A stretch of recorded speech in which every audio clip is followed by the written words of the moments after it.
Nakakamiss pag Burmans nung araw, no? Noong mga panahong 90s at early 2000. Yung tipong pagpasok pa lang ng September, kaliwat kanan na yung mga nagtitinda ng paputok. Yung tipong walang araw na hindi matatapos, na hindi ka makakadinig ng tunog ng Watusi, 5-star, o kahit anong paputok pa yan. Yung tipong Burmans pa lang, nag-aayos na ng mga Christmas decoration yung mga kapitbahay mo. Tapos ikaw naman, magsasabit ka ng medyas sa bintana niyo.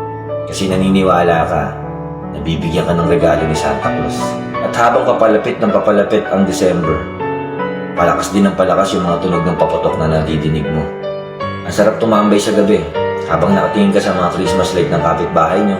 At pagpapalapit na ang November 1, kanya-kanyang takutan na. Nag-ghost hunting pa nga kayo ng mga kaibigan mo. Sabay-sabay kayo manonood ng inaabangan yung Magandang Gabi Bayan ni Kabayang Noli de Castro. Bibisita sa simenteryo, pero dahil bata ka nga, paglalaruan mo lang yung mga kandila. Gagawa ka ng bola gawa sa kandila.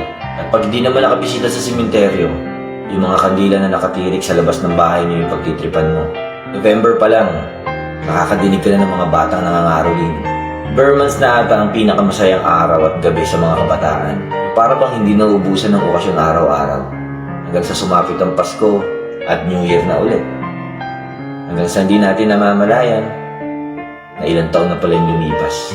Di maiwasan na marinig natin ngayon na mas masaya daw yung mga kabataan noon kumpara sa mga kabataan ngayon. Pero ang totoo, wala naman yan sa taon eh. Masaya lang talaga maging bata kahit na anong henerasyon.